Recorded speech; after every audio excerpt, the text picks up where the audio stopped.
You know, we were not going to see this originally until October 15th, not 2020, but 2021. I don't know if y'all knew that the Disney had purchased the play for 75 million, and they had they had a theatrical plan in mind. Theaters were really excited. You know, they expected they were going to make a lot of money off of this. But it was put on the books for October 15th, 2021, and that has changed because of, well, current events. Right. Well, I imagine that they were trying to put it between all the Marvel movies and all. They were probably planning that out to fill a dead spot, but there's been a big dead spot because nothing's been able to come out. That's what I was thinking too. I was starting to not really see a reason to keep Disney Plus until they released this. You know, needed something to justify the price until something comes out, because we don't have the Mandalorian right now. We don't have any of the Marvel stuff you were mentioning. Exactly. I don't need a reason to keep it. I get it for free. Hell, Verizon's just like, hey, you want it? Sure. Yeah, I agree that that's exactly what was happening. They were sitting on this. They had it ready to go, and due to COVID-19, Disney has had no real cash flow, and Disney Plus is sitting empty. They were supposed to, I think the Winter Soldier show was supposed to already be out. Scarlet Witch. I mean, you have all these things that were supposed to be happening. Nothing's happening. They realized they were sitting on something, and like you said, until October, that's it. There's nothing until October when Mandalorian comes out. So they were like, you know what, 4th of July, Hamilton, Founding Father, bam, here you go. Perfect timing. I mean, it's about the history of our nation. That's a good time to put it out. Exactly.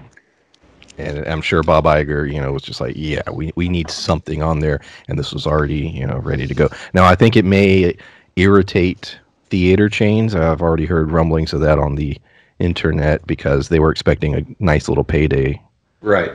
You know, from this. I mean, will we even have theaters next year? So that's a good question. So yeah, we're going to be talking about Hamilton. This is Pulp Mythos. I'm Brian here with Larry and Spencer. Hello. Hey. And yeah, we're gonna get right into this. Before we get started, I would like to say there's a lot of content on the channel now. We do movie reviews every single Friday. We're covering Perry Mason on Sunday nights, and we're going to go from Perry Mason to Lovecraft Country starting, I believe, August 18th or 19th, whatever day is a Sunday. They've announced the release of it, so look forward to that. Larry, I believe you're going to be joining us for the Lovecraft Country. I will definitely be here for that. Is that going to be in theaters, or are they releasing it on a streaming service now? Or on the HBO streaming service? Yeah, no, it's going to be a series through HBO. It's either the 16th or the 23rd. 16th. Yeah, I just looked. Yeah, 16th, because Perry Mason will end on the 9th. So. Oh, okay. Wait, so Lovecraft Country is a series then? I thought it was Correct. a movie. Okay. No. It's going to be a multi-part series. I believe 10 episodes even. So that'll lead all the way into October, and then we get Mandalorian in October. So plenty of material to last us pretty much the rest of the year. And The Boys drops, when is it? September? Oh, Jesus. Wow. I can't wait. Yeah, we're definitely covering that. So a lot of stuff coming up.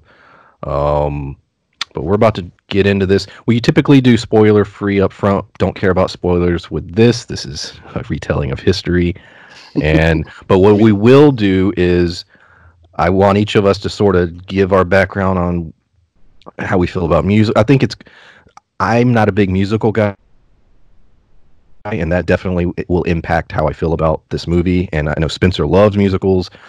Larry enjoys some musicals. I like some, and we've all gone to see plays together. But would you recommend this, and why or why not? And what are your thoughts on that? And we'll start with Larry.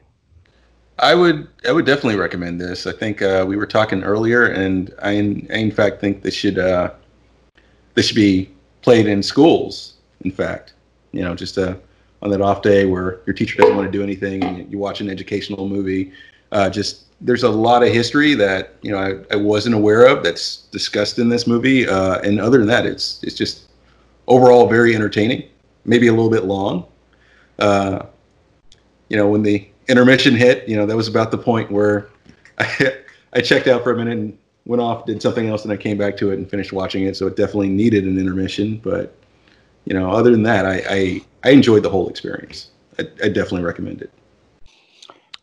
Well, I look at it. I was in theater in high school. I had a band teacher when I was in middle school when I was in Germany, who brought in bootleg copies of like Sweeney Todd and the Phantom of the Opera and Les Mis, which, that teacher is the one that got me enjoying that because, it was of Broadway stuff and watching the Phantom of the Opera, watching the, chandelier hit the stage. And it was, to me, it was amazing. So in high school, I did, I was one of the stagehands. I was also, one of the actors, but I did lighting, sound. I was building, the different set pieces and stuff, doing the fog machine and everything. And I've loved it a long time. I've seen a lot of different things in theater.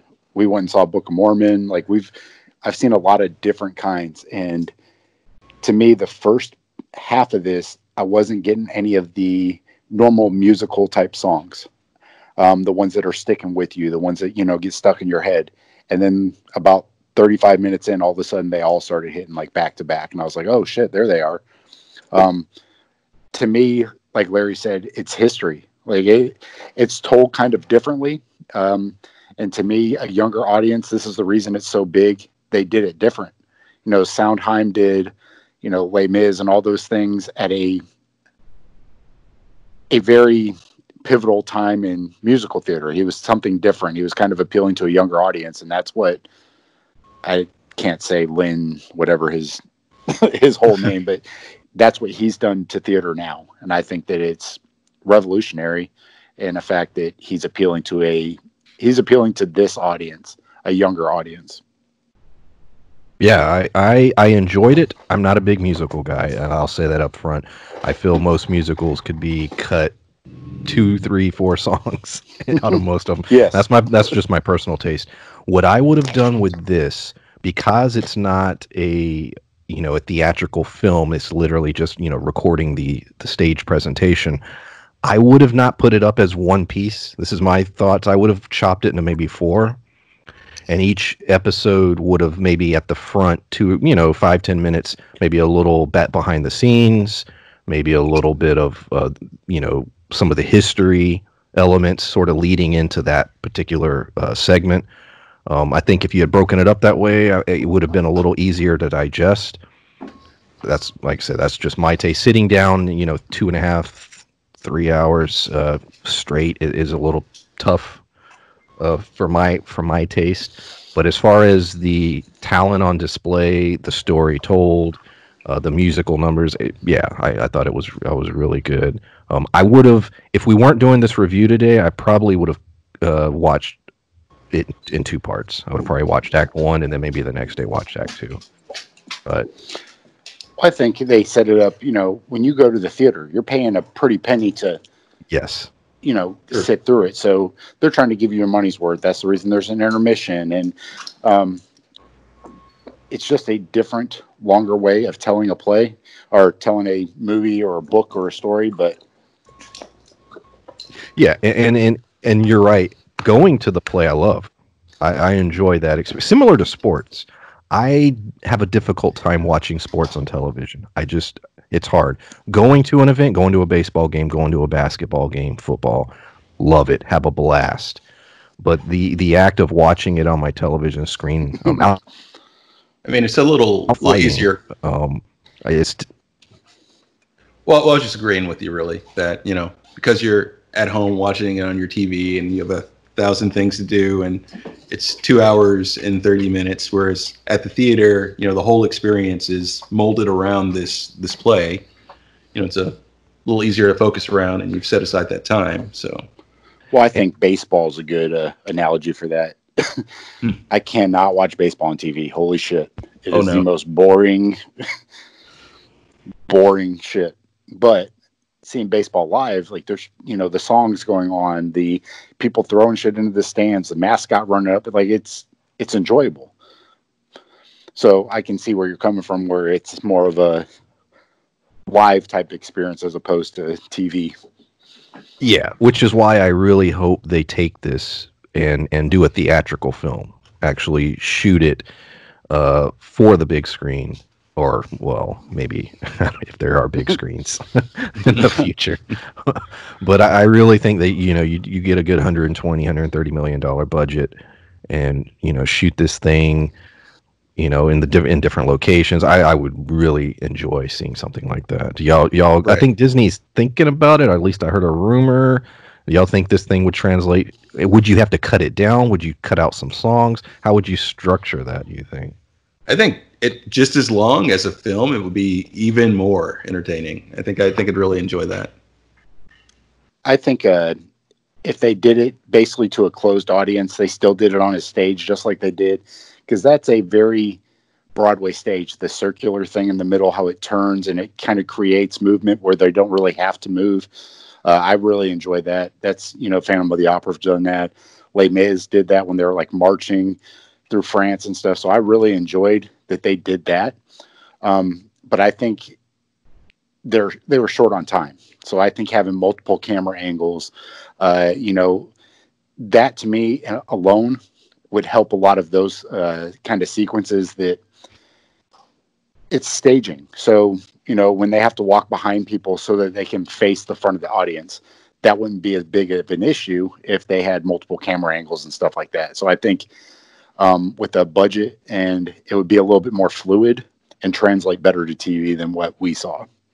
Right. Yeah, exactly. Because what we essentially, they just put a few cameras out there and recorded the stage performance. That's what we got. And but yeah, I agree with what you said earlier, Larry. Also, I would definitely put this in a school setting. I would make this part of a history class. And I think that also having it as part of a feature film, you could also probably show the turmoil that's happening during the war a little better than you could in this, because it feels like during the play, it just kind of feels like the war just ended. It was just over like that. They just kind of breezed through it. At least that's how it felt to me. Yeah. Well, I know what you mean. I think, for a 2.5 hour movie trying to breeze through shit, 25, 30 years? I think although those parts weren't important, that wasn't what he wasn't as pivotal in that part. He was more of a political figure trying to work behind the scenes. So I think that's why they covered what they did. But, I enjoyed the Washington stuff and how they kind of tied all that in. I don't disagree that they could have covered more of that. But to cover more of that, they would have had to cut out a lot more of the side Aaron Burr stuff or the Thomas Jefferson stuff that was amazing. So I think that to sacrifice one of those things to talk more about the war that a lot of people already know about, the Revolutionary War, the stuff that happened after that, I think the behind the scenes stuff that they kind of covered, to me, was stuff I knew less about. I enjoyed it. Well, yes, but my problem was that while you were definitely aware that there was a war going on, it felt like something that was perhaps happening in the background or happening somewhere else. It didn't feel like it was happening there in America presently, where your cast was. It's they felt removed from the war. I'm tracking now.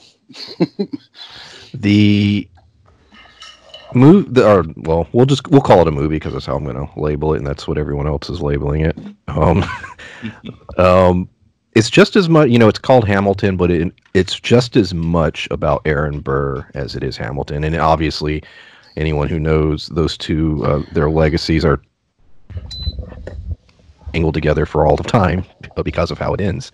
Right. And I really like the little foreshadowing part up front. I love Aaron Burr discussing Jefferson. They're basically discussing their philosophy on how you should approach who you are as a person and how you portray that to the world. They both had very different opinions on that. But I like the little fools who run their mouths wind up dead line. But what do you agree? We'll start with Larry. Do you agree this is just as much Aaron Burr's story? So much so, do you think you could rewrite this? And you know how sometimes they'll take a book and they'll rewrite. We'll take Wicked, for example. You'll go from the other person's complete perspective. You think you could do that with Aaron Burr? Even though he's in this a lot, but well, yeah, you could definitely do this from Burr's perspective. I mean, it definitely is from his perspective at certain points, you know, and he, in a sense, is almost your narrator throughout the process. You know, it's the whole film. It's definitely as much a story. We open on a scene with him and Hamilton, and we end with both of them. You know, so it could definitely be Burr's story, and it definitely feels like it's half his. And when you don't have events focused around him, you have events focused around Hamilton. You have events focused around Burr. You know, such as the meeting with Jefferson, and I can't remember the other gentleman's name right now. Madison. Yeah. When you have that meeting, when they're plotting, it's Burr, it's Jefferson, and Madison. You know, so. And we kind of get his perspective in this. You know, he's not treated, even though he's clearly your villain, he's not 100% treated as your villain throughout the play. He's treated as someone with a different perspective about how to accomplish their goals, about how to go about things. You know, even though he's partially seen as someone without really a hill to die on. Mm-hmm. You know, they have a. Oh, go ahead. I was just saying they have very different ideas about governing and how you should live your life, and you know, and like you said, the whole idea that Hamilton was someone who definitely put himself out there, voiced his opinion, and Burr was the type of person that, you know, felt it's like, oh, I shouldn't make any waves. I should keep my head down, you know, but you know, just kind of make inroads with both groups, and you know, whoever is the victor, like that's who I'll side with, and that's how I'll seize power. You know, I didn't necessarily see Burr as the villain as much as I saw in the second act Jefferson is more of the like counterpoint to him. I mean, we know the duel at the end, but I think that by the second half of the movie or play after intermission, I didn't like Hamilton anymore, which is a testament to him as an actor. Like, he did a great job making you like care for him, kind of, you know, sympathize with him. But it got to the point where I didn't like him. The fact that he basically just abandoned his family for his own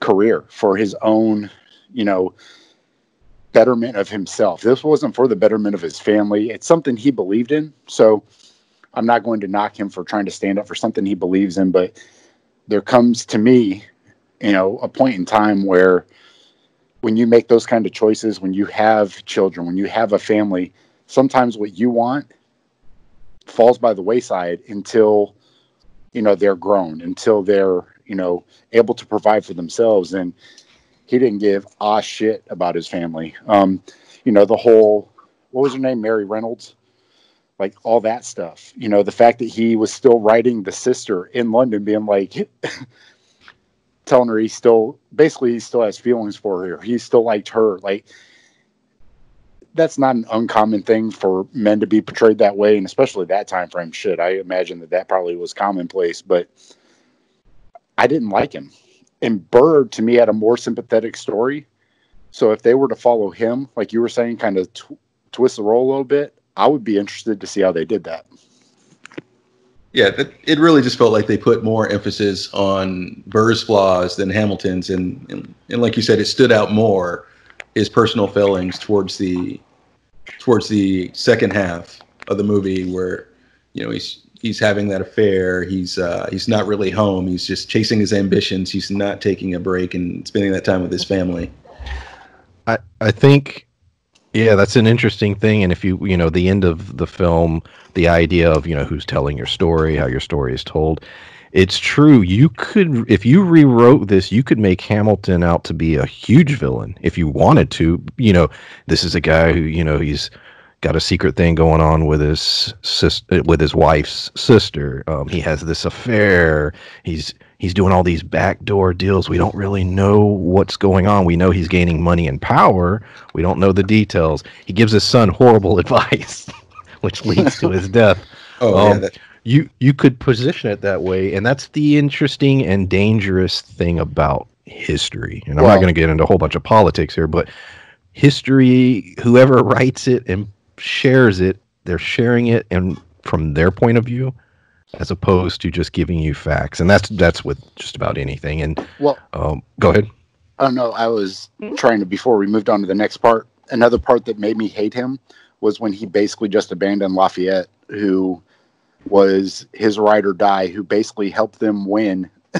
And then he was that was sort of glossed over. I think they should have went more into that. What do you think? And that was one of the reasons, because I mean, I understood politically why, but when he did that to someone who helped him literally win, and he was just like, oh, well, sorry, fuck him. That made me so angry, because Lafayette, the guy who played Lafayette and Thomas Jefferson, was my favorite by far. Amazing performance, yeah.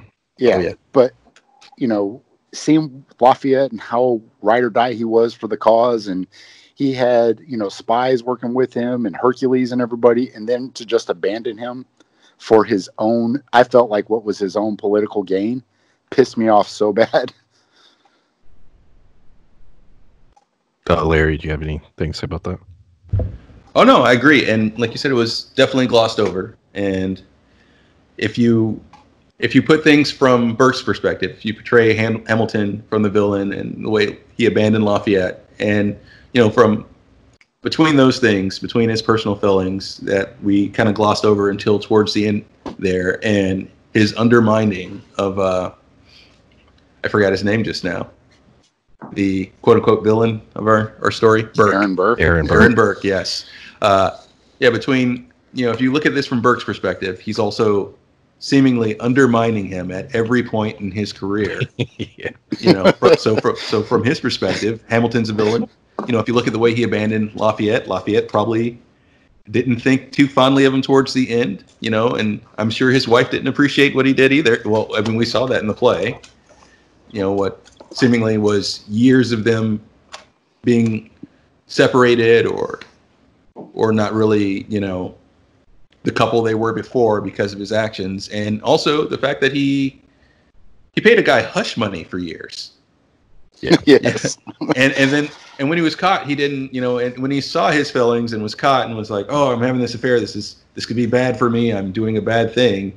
He decided to pay the guy hush money and keep sleeping with his wife. He kept sleeping with his wife while he was paying him the money, so wasn't necessarily the best of guys. And if you put him in a different light, it would be a very different play.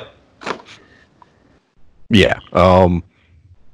Yeah, it always comes down to, how you tell a story. I think is the theme of the whole thing. Yes, it sort of is. And I don't think all these guys are interesting and integral to, the beginnings of the United States of America. And I think a lot of times we forget that, everybody, I don't care who you are, makes bad choices and does bad things. Even if you do a lot of great, in other words, everything is gray, in my opinion. There are no one's immune to fucking up. Exactly. And so, that is a message, I think, in this. The musical talent on display here, as far as the singing, is amazing. And that is one of the besides the history lesson, that is one of the absolute highlights of this. Like I probably won't rewatch it from beginning to end, as I've, complained earlier about my feelings towards musicals, but I will most definitely be listening to the soundtrack. Oh yeah. And the actress that played Angelica, my favorite vocal in the entire thing. I love her voice so much, so I'm going to be looking to see if she's in other productions. Loved her voice. Who anybody stood out for either of you as far as you just loved their voice, you loved the numbers they were part of? King George. Yeah, I was going to get to King George. I love that's the dude from Frozen. It's the one that plays Kristoff or whatever. He does his singing voice. I didn't know that. I IMDb'd him, and I was like, holy shit. So we all love that song, and I guess my question with this would be, and it may make you like it less or like it more. back in the day, back in high school, were either of you fans of Say Anything? Because that felt very much like a Say Anything kind of song, where it Yes. sounds and it feels upbeat, but the lyrics are kind of grim, well, very grim and dark. That's a very astute analogy. I didn't think about it until you said it, but now that's the only thing I can hear. And now it sounds like Brian's possibly rethinking his feelings on this song.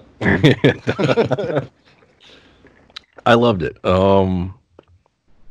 I liked everything about it. I liked the presentation of it. I liked the it was a nice little breaks because King George's parts they were very different. They were very different from everything else going on, and they were positioned very well throughout. I think he had like 3 numbers, and they always perked me up. You could tell the audience was really into it. That was one of There was a bit of comedy to it. Yeah, there was comedy. I think it was really how the Crown probably viewed what was going on. I think it was pretty accurate in that, in the way it portrayed that. And yeah, I really enjoyed it. And it was contextually, it explained a lot. And we talked about this before we started recording, me and Larry. No one in what America was trying to do was so radical and insane. It just was, they couldn't even comprehend it. And he points that out in I believe there's a final song or second song or third song. Right. Yeah, exactly. Where he's saying is like, are you guys just gonna keep changing out leaders like this? Is this a? Yeah. He's like, well, good luck with that. Well, and I don't remember whose song it was, but talking about how it's this non-showered, underarmed, nation that's getting ready to fight a world power. And it's a very, very. I like the way that it pointed that out, because that would be like Albania during World War II trying to be like, you know what, fuck you, Germany, and then trying to fight back. Like, it's the amount of people we had at that time, the amount of guns we had at that time, without Lafayette and some of those people who, because I'm sure he's not the only one that was helping us at that time, but without a lot of extra help, we would have been fucked. We'd still be worshiping the Queen and just going about our business, being a colony. But that war could have went very different. Yes. That particular war, if you look at the history of it, there was a lot of moving parts. And not only could the war what could have ended up happening is a division where you would have had sort of multiple territories ruled by different people. That would have been a more likely scenario, and it could have happened. Very much could have happened. Washington. Let's talk about Washington. I sort of feel bad for the actor because I think his performance was so good, but then there are the other ones that just stick out. So he probably doesn't get as much praise as he deserves. Right. But well, when you were asking who's favorites, his just based on not just vocal, because there's a lot of vocal stars in this that all did really well, but to me, his songs and Lafayette's rapping, going back and forth, those were my favorite too, by far. Oh yeah, as far as vocally. Yeah. Washington was great, and I think this does a really good job of, even he's on screen enough. It's a good explanation as to what he was up to, what he went through, and his role in the beginning of the United States. I think it did a good job with him, even though it was really not about him at all. I think it honored him, if you will, very well. Well, I think so too. It showed a lot of behind the scenes. It showed, him kind of waffling a little bit, him talking about when he took over as a general very young, made a lot of mistakes, killed a lot of people. I think that was, an important part of history that they shared. Yes, it honored him, and it also made him look very, very human in a way, because it a lot of times when we see George Washington, presented in historical text or a documentary or even any sort of media, it seems like a very stiff, solemn. Oh, he's the guy who did this, he did that. He's this great general. You don't see him questioning anything or really needing assistance in any way. When he's almost portrayed as a fantasy character, or Arthurian type character. Yes. He's flawless when we learn about him in grade school. When we see him in the media most of the time. But this was a very different take. You got to see more of the moving parts. You get to see more of the people that helped him along the way, and the fact that he was someone who wasn't perfectly making every decision without a second thought. Yeah, I agree. Elizabeth or Eliza Hamilton.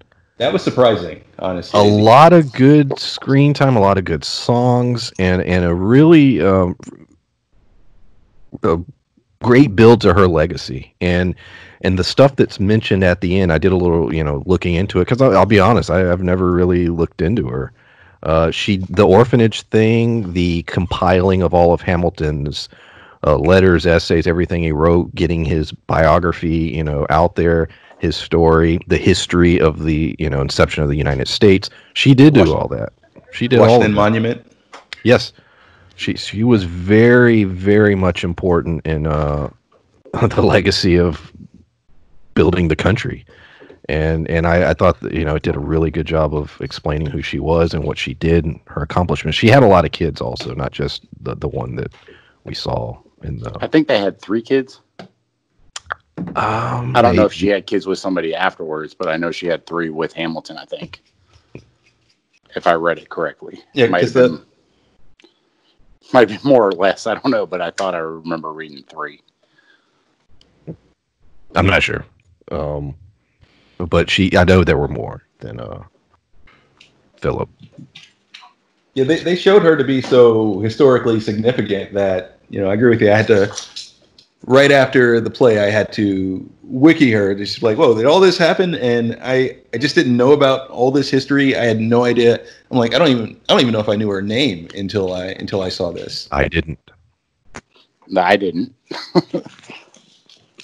And going back to those who write the history or teach it.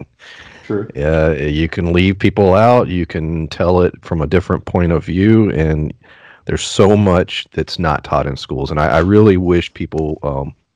Most of what I've learned about not just the U.S. history, but just history in general, world history, or even science, to be honest, came after school. True. Came from my own research, my own looking into things.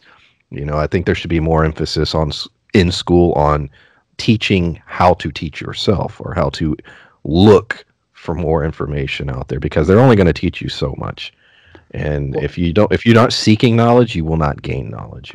Well, and I think that's important too, because you look at it's what interests you. So in high school, when all this shit's getting forced down, into your brain, and you don't retain a lot of it because you don't care. As you get older and life experiences, and you realize how important a lot of this stuff is, not just to be a patriot, but to learn about where you live. Shit, like there's you have to learn about your history to be able to be knowledgeable about, making mistakes and not repeating them into your future. So I think that showing that aspect of history to me is important. But like you said, teaching people how to teach themselves, because everybody's interests are different. Everything is important to different people. Different aspects of things are important to different people. But like you said, you learn about all that stuff after school, not while you're sitting there. Yeah, and I think the craziest part of all that, it's clearly something that needs to be taught, the ability to educate yourself on these things, because between the 3 of us, we've all gone to many different schools throughout the country because our folks traveled when we were kids, and none of us knew about her or her history. Nope. No, not until this. Yeah. I like, we've talked about Philip's death and Alexander Hamilton's death in a duel. And these people don't realize how big duels were back in the day, like the importance of duels in politics and just in general life, but especially in politics. It was a legit thing. This you put up or you shut up. If you said a thing, or if you had a legit beef with somebody, you would settle it. You had to back that shit up. And I love that they highlight that heavily in this, obviously because of the story being told. But I really enjoyed that aspect of the presentation. Well, I also like the fact that they mentioned that it was illegal in New York, so they had to go to New Jersey. That was funny. They had a lot of shots at Jersey in a couple of in this thing. But a lot of our history was decided by duels, and and like you said, the fact that if you had a stronger, if you insulted anyone back then, you'd have a duel. You'd, I guess, agree to the terms that they laid out in the play, and but the way this ended, Hamilton and Burke's argument, ended with a duel because he hurt him politically. That happened, and it's just, could you imagine the way that if that sort of practice continued, our political landscape would just be completely different. It would be unrecognizable. Yes, and that's the one part of this that I am very familiar with. This does an incredible job of an accurate job of explaining how that duel went down. That's exactly what happened. And Hamilton was he did not like either guy. He didn't like Jefferson. He did not like Burr. And what ended up happening is he made a choice based on what he perceived as the lesser of two evils. And then obviously it cost him his life. but that played out pretty much how it played out. But I do like the fact that, towards the end, Burr's breaking down of what the duel was going to be, because he thought that, he saw Alexander wearing glasses. He knew he was a sharpshooter. He was like, he's setting up to kill me. So, Hamilton being this like man of honor, how he's going to do all these things. I felt like that wasn't necessarily portrayed throughout the play. He's all the backstabbing, going after Lafayette, or not rather, cheating on his wife multiple times, falling in love with his wife's sister, like all these things.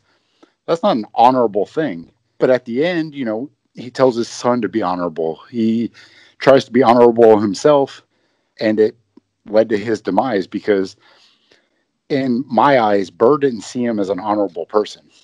He saw him as, a smear campaign. He saw him as fucking him over several times. So he didn't see him as an honorable person. I don't think that Burr ever would have thought that he did what he did, or was going to do what he did. Like, from Burr's perspective, after it was over, even, he may have viewed this as, because like you said, because of that setup, everything he's describing, him putting on his glasses, him examining his gun, his skills with the gun, the fact that Burr was historically known as a lousy shot. Did he perhaps see this as a suicide, or Hamilton martyring himself for his ideas? Yeah. That's interesting. Like I said, I think the way they showed it, to me, humanized what Aaron Burr did, as opposed to making him the villain. I think it kind of helped justify his thought process as to how it went down. Outside of, I don't really, talking about it, I don't really think that the play was trying to say Burr was the bad guy. He was the opposing force, but Jefferson and the king a little bit, it was basically sort of saying those were somewhat bad guys. Right. It sort of went out of its way to do that, but especially Burr, Jefferson, like his swagger and jumping around. And just in some of his politics and how he operated, definitely. Well, and how he was just like, you were gone the whole time. We're sitting here fighting, and you were just hanging out with friends. the play went out of its way to sort of be like, yeah, this guy was a bit of an ass. But I think if you look at that ending, the whole shooting at the end, it sort of takes Burr and Hamilton and sort of props them up as sympathetic. They're both sympathetic in a way, and I think it does do that at the end. Do you agree or disagree? I think it does it throughout, because throughout the play, you're actually seeing parallels between Burke and Hamilton, because when they, for instance, the scene where Burke has his child and they're both, I guess, speaking to their children or was that a describing door? how they I'm feel. sorry. It was. I'll shut the door. Sound like on the porch chewing his tobacco. Screen door closed. Like, right, go ahead. Sorry. But yeah, when they're. I just had a flashback of being in Georgia in the summer of '98, hot as hell, screen door closing, mosquitoes. I could picture it when you said it, and it is that time of year. Yeah, exactly.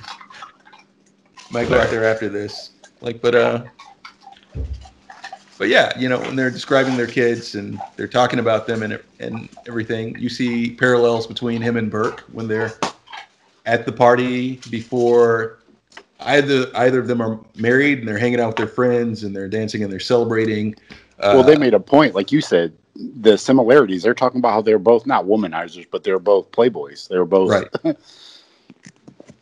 They're both playboys at the time, and they both have the same ambitions. The difference is their reasons, really. But they both kind of got the same ambitions. They both seem to want the same things in life. So there's a lot of. Oh yeah, go ahead. Oh no, you go ahead. I was about to change. I was going into a different direction. Oh no, you go ahead. Spencer, go ahead. Well, yeah. All I was saying is there's a lot in common there. They had a lot of the same ambitions, and you do get enough of Burke being humanized in this that you don't necessarily see him as a villain as much as maybe you see him as an opposing force to your main character. Yeah. Speaking of the Burr duel at the duel at the end, the way it was shot was similar to, or the way it was presented, because they just pointed a camera at it, but the way it was presented to the audience was very similar to the rewind part. The rewind part is my favorite part of the whole play, and I want to talk about that a little bit. The way it was done, as far as a stage play is done, and how it was. I don't know. It was just really cool. It was,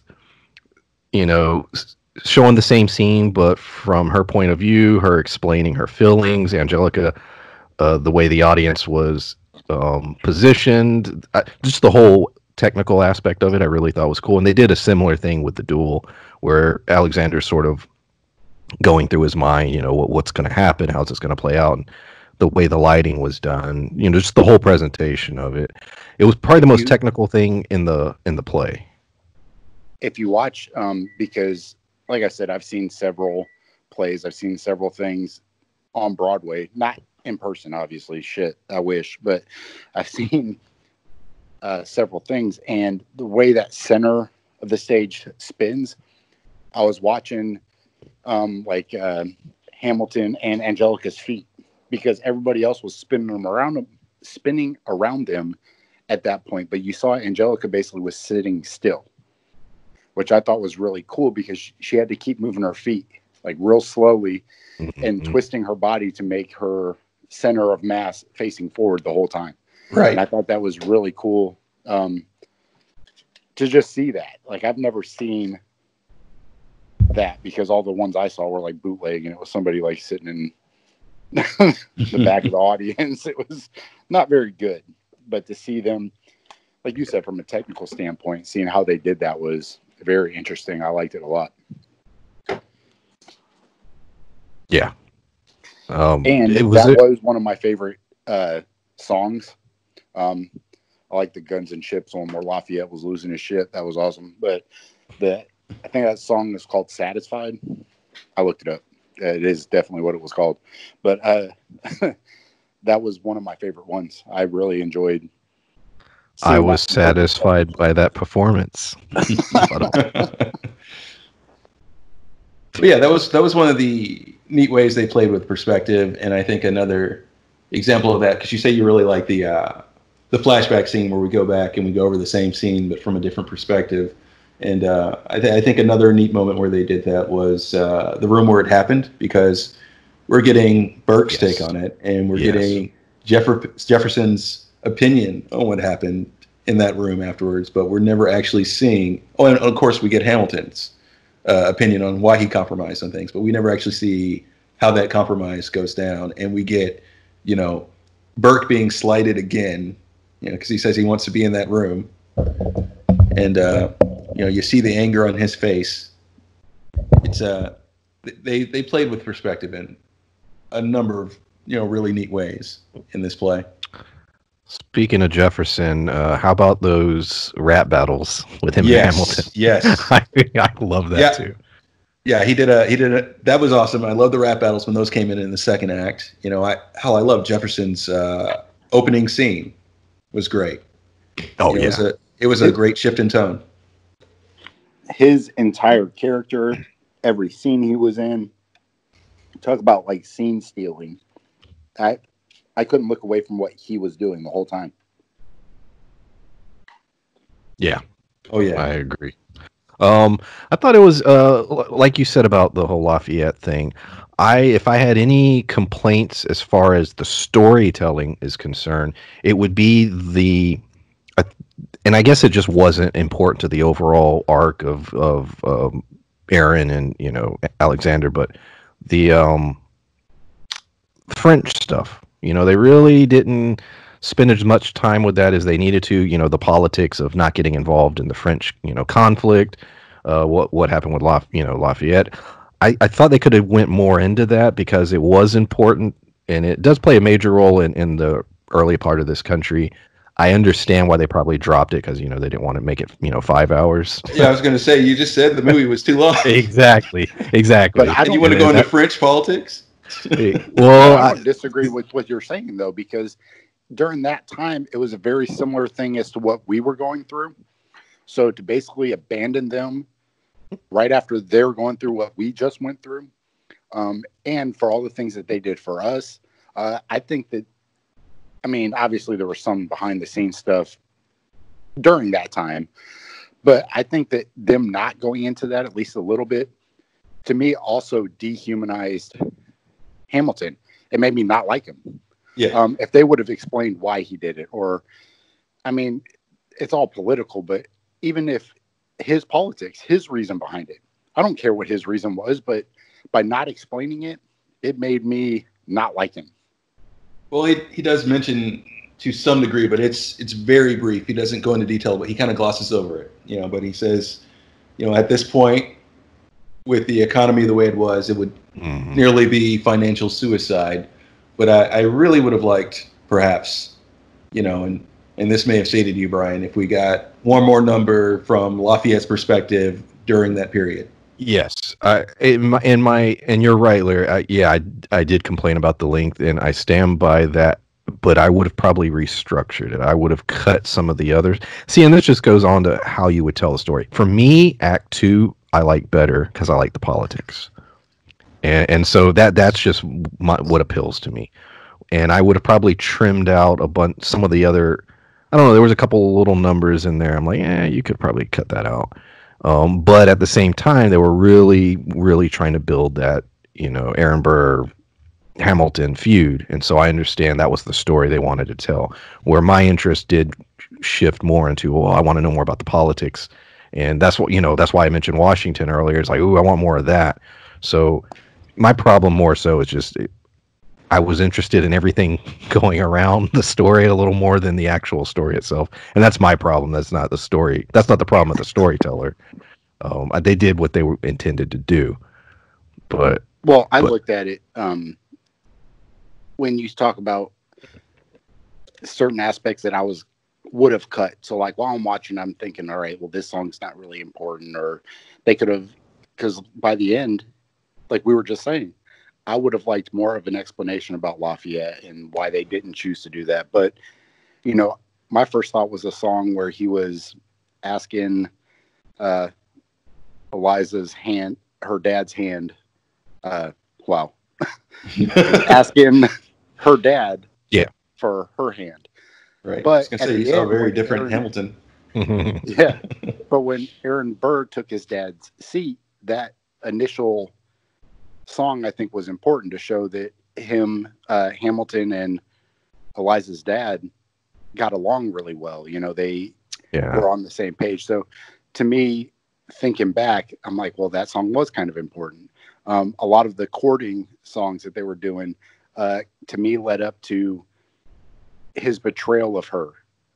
You know, the constant Angelica stuff. So to me, they told it the way they had to portray the story they wanted to portray, which is what I applaud them for that. Now, I didn't like Hamilton as a character, but that doesn't mean that it was told bad. It just means that at the end of the day, I didn't like him, which doesn't necessarily mean that it was a poorly told story at all.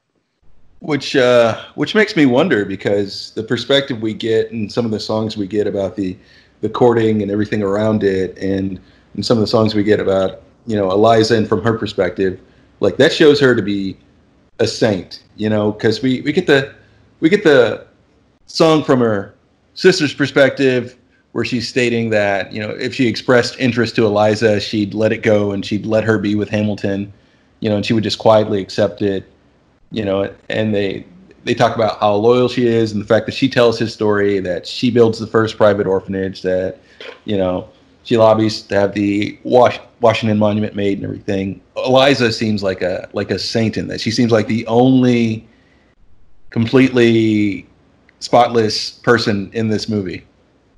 However, that goes back to those who tell the stories. If she's the one that gave Hamilton's, like, all of his letters to everybody, that's true. I didn't even think about that. She could have left out certain ones, you know, but I still think that she was one of the more redeemable characters.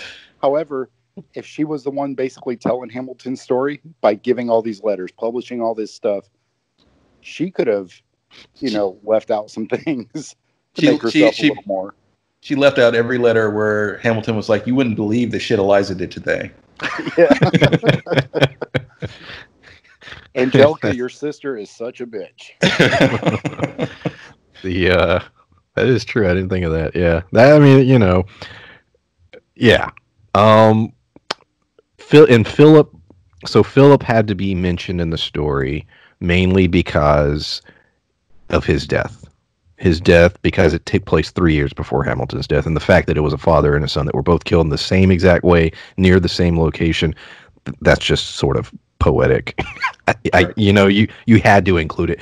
Arguably, you could have cut all the Philip stuff out if you really want to think about it. It wasn't completely necessary, but it is in relation to Eliza's, her grief and what she had to go through. So I do get why that was part of the story. I also feel that if it wasn't for Philip's death, I don't know about divorce back then or what, but I felt like their marriage was going down a path where they weren't going to be together anymore. She was basically like, "Fuck you. I'm raising the kids. You're not doing a good job. You're too involved in everything else." But when that happened, you know, she had to forgive him. They went through that whole thing where he's like, you know, "Forgive me. I'm so sorry." And she ends up standing by him. And I think without the Philip scene, the end part where, you know, they get back together, they're, you know, talking about being uptown, being quiet, being together, kind of retiring. None of that would have taken place had Philip not died, had they not shown that. Well, yes, and it's also the part of the story where you're showing Hamilton in decline, and you need Philip's death for that, you know, because they talk about his hair growing gray, and, you know, and the kind of downward spiral he does and everything, and to set all that up, to give it significance, to give his death significance, you need the scenes where Hamilton's talking about how proud he is of his son, and you know, where they're showing his progress and his piano lessons and everything. You know, it's all to set up that moment. Absolutely, yeah, definitely. And anyone who's listening to this, I would say, do yourself a favor and look up Hamilton's biographies. Look up things about him. This movie left a lot out about his life, a lot of interesting things, and because I mean they had to, you know. So this isn't the end all be all of his life. There were other aspects of it, other things that went on, controversies, etc. So, and that's with any of these people. Any of the people in this, you know, do yourself a favor and look them up, because it is a lot of interesting history, interesting time in the world. We're approaching final thoughts here, guys. Is there anything major you want to discuss that we did not before we get into our final thoughts on this? Yeah. Larry or Spencer. No, go ahead, Larry. I think we pretty much covered it all. I hog a lot of Brian's time, so I'll let you do it. No. Okay. I think we pretty much covered everything I want to cover. You know, unless you want me to start with final thoughts. Let me go to Spencer, and then we'll go into final thoughts. Anything? Go ahead. All I was going to say was there was a couple musical numbers where, I mean, I'm a big old baby anyway. I cry at movies and all kinds of shit. You know, I played rugby for 10 years, but like, it's funny the things that, you know, choke me up. But a lot of the things in this, the Hamilton and Burr scene where they were both talking about being parents, and how they felt like they couldn't protect their kids, that hit close to home. Like, there's a lot of things that, you know, got me choked up, and I was like, damn. I think a lot of the stuff was very relatable. The parents losing their kid, a lot of it was hard. Yeah. Okay. It just, to me, it was all of it. Not just, I mean, there's certain things that, you know, stuck with me personally, but a lot of the story, you know, the cheating, all the stuff like is relatable to a lot of different people. The aspects of being a irresponsible playboy when they're young, like there's a lot of things that, to me, help you relate to all the characters, which makes it feel more real, regardless of what time frame it's set in. I think that makes it relatable. Like, and that's music nowadays. Everything, it has to be able to relate to you to make it have feeling. And this, to me, not only was real relatable, but caused a lot of feeling. That's a good point. I mean, they all felt very human, and as we mentioned, I think several times, you know, Burke is set up to sort of be your villain in a way, but even in that, you see the human parts of him, and even with Jefferson, yeah, he is your villain, but you see his perspective a little bit too, what he's trying to do, you know, what he's like, that he has his own people that he's looking out for. Yeah, that he, you know, everyone has an ambitions and flaws and so forth. And these are very relatable scenarios. Like you said, losing a child, the cheating, being a young playboy, all of that, some of it for certain parts of their lives, even depending on your perspective, may make you a little bit nostalgic for times where you're younger and you're a playboy and you're getting into this and that and then you just see towards the end during the final act where life is wearing on them. Yeah. So it was very relatable in that sense. And this is not just a story. We're real people. these things really happened, and I do think they did a great job of portraying the human side of history. And like you said, with Washington, a lot of times he's portrayed as this infallible, unflappable God, and it's like, no, he was a person. He was a human being, and people are good, bad, and everything in between. And this does a good job, I think, of showing everyone's different sides. And I think we shall head into our final thoughts. We'll start with Spencer. I'll do mine, and Larry, you will close us. I just looked it up. He had 8 kids. Shit. Holy crap. They just throw the top 3 when you look it up, and you just kind of scroll through, and they show, the little window. But because I knew he died young. He was only that time people didn't live as long, but he was only 48, 49. It's he was pretty young when, you know, he died. I still think he had a lot to accomplish, you know, in his life. And I think, once again, that's another relatable thing. But not only did I enjoy it, I think, like you said, Brian, if he wanted to take this a different route and kind of show Aaron Burr's angle, or even what happened afterwards, or what led up to, you know, even doing like a Washington one, or, you know, any, I think, different historical person, I think this would be a very interesting way to kind of drop Benjamin Franklin. Oh, Jesus Christ, that'd be great. I'd be all over that. He'd get all the syphilis and everything, according to The Office. That would be a rough song.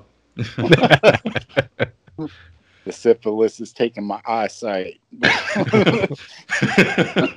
So I had to invent bifocals. I was just thinking of the Queen song, I'm going slightly mad. Yeah, I enjoyed it. I'll probably watch it again at some point, or at least watch the first act and then the second act. I have a long weekend of not doing shit, so I'll probably at least, you know, pull it out one more time before I watch ID4. But I did enjoy it. I'll probably try to cry less the second time, but can't promise anything. Yeah, I really enjoyed it for what it was. Will I watch it again? Probably not. I'll definitely listen to songs from it. With that said, if I was with somebody and they're like, "Hey, I really want to watch it," and they had seen it, yeah, I'd watch it with them. I really hope Disney takes the time and money to make this a film, an actual film, with locations and, you know, effects and war scenes and everything. I think that would be really cool. Hope that happens. Anyone who's listening to this, definitely check it out this weekend. I absolutely would. Let the kids watch it.